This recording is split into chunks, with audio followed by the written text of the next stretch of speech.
What is surgical oncology and इतने सालों के अंदर ये कितनी इवॉल्व हुई है, कितनी इम्प्रूवमेंट है, उसके ऊपर आप बताएं सर। ये तो काफी ट्रिक क्वेश्चन पूछा किया।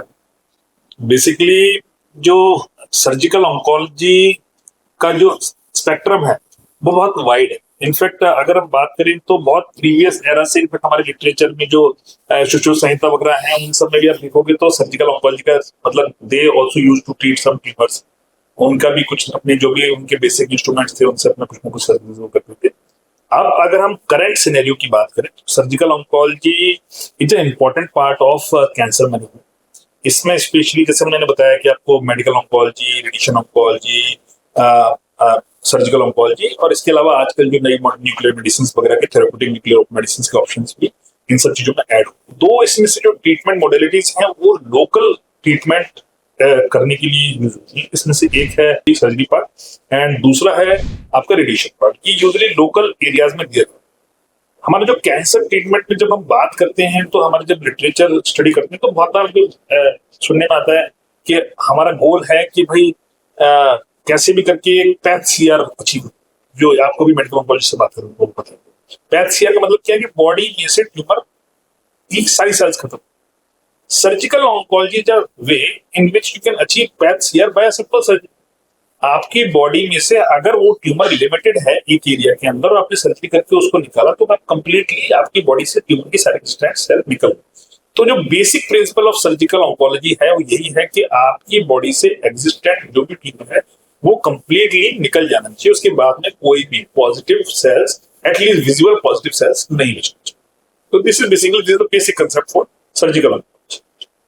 एक क्यूरेटिव सर्जिकल कैंसर सर्जरी का मतलब यही है कि आपने ट्यूमर को सारी जो भी पॉसिबल सेल्स है बॉडी के अंदर से उनको कंप्लीटली निकाल विद डिसेंट मार्जिन, ताकि कोई पॉसिबिलिटी भी नहीं बची है कि उसमें कोई और सेल्स छूटी।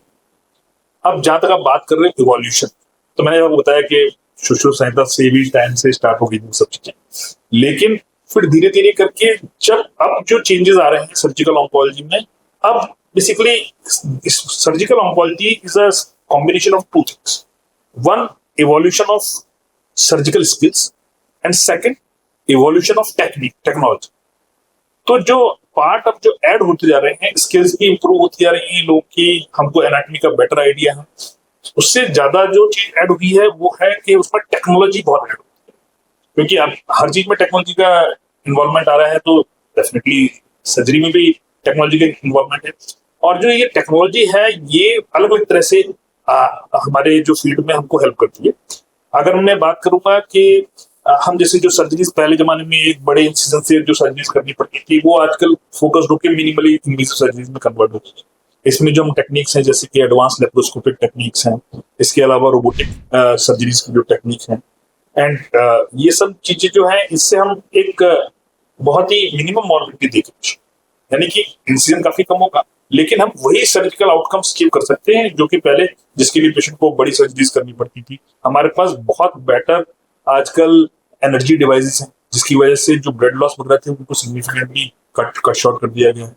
आज जो सर्जरी में पहले एक्सपेक्टेड ब्लड लॉस मिलीलीटर के आसपास के होते थे वो आज 10 ml 20 ml हो जाती है। लैप्रोस्कोपिक और रोबोटिक सर्जरी के जो एवरेज ब्लड लॉस जो है ब्लड लॉस है वो 100 ml 200 ml की रेंज में आता है। जो सर्जरीज की ओपन सर्जरीज में जिनमें 500-600 तक का एक्सपेक्टेड ब्लड लॉस होता है, नॉर्मल ब्लड लॉस। तो ये जो एडवांसमेंट है ये पेशेंट पॉइंट ऑफ व्यू से बेटर है, surgical outcome point of view से। इसके अलावा आजकल इमेज गाइडेड सर्जरीज का रोल बहुत ज्यादा है।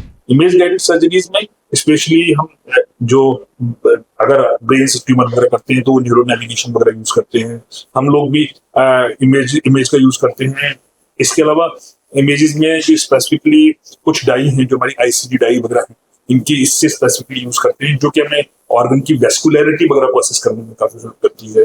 आपके स्ट्रक्चर्स जो इजीली आइडेंटिफाइबल स्ट्रक्चर्स नहीं होते थे उन स्ट्रक्चर्स को हम इन टेक्नोलॉजीज की वजह से, इन टेक्नोलॉजीज की हेल्प से आपकी न्यूरो मॉनिटरिंग का सिग्निफिकेंट रोल है। जहाँ पे हमें इंपॉर्टेंट नर्व्स को प्रिजर्व करना पड़ता है वहाँ पे न्यूरो मॉनिटरिंग टेक्निक है। हमने एक सिंपल प्रोब से हम आइडेंटिफाई कर सकते हैं कि whether we are preserving the exact nerve. तो ये जो टेक्नोलॉजिकल एडवांटेज हुए हैं ये सर्जिकल स्किल्स के ऐड होने की वजह से एक सिग्निफिकेंट कॉम्बिनेशन ऐसा बन के आया है कि हम पेशेंट को एक्स्ट्राऑर्डिनरी लेवल पे अच्छे आउटकम्स दे पाते हैं। और अब इसका जो मेन जो पेशेंट के पॉइंट ऑफ व्यू से बेनिफिट मिलता है वो ये है कि पेशेंट के फंक्शनल आउटकम काफी अच्छी हुई। एक सर्जरी हमने करी, उसके बाद में उसकी कितनी नर्व्स प्रिजर्व हुई, उसके कितने ब्लड वेसल प्रिजर्व हुए, हमने कोई एक्स्ट्रा ऑर्गन तो नहीं निकाला। इससे जो उसकी quality of life, future quality of life है, वो रिलेटिवली मच बेटर हो। जो हम ये जो अगर जैसे हम डॉक्टर कैंसर वगैरह की बात करते हैं तो उसमें ये मिनिमल इन्वेजिव टेक्निक्स है, इनसे हम इतने लो लेवल पे रिसेक्शन कर सकते हैं कि पेशेंट का tumour, even for a low rectal cancer tumor, rectal preservation surgeries, symptomatology surgeries are possible. So, with this technology plus this skill set improvement, ultimately, we are going to a level जहाँ पे हम लोग patient को best oncological outcome भी दे सकते हैं और साथ साथ हम पेशेंट को एक बहुत ही बढ़िया फंक्शनल आउटकम दे सकते हैं। Quality of life is very high and जो हॉस्पिटल स्टे, जो ब्लड लॉस, मॉर्बिडिटीज हैं, ये सब सिग्निफिकेंटली रिड्यूस। तो डेफिनेटली काफी इवोल्यूशन हुआ।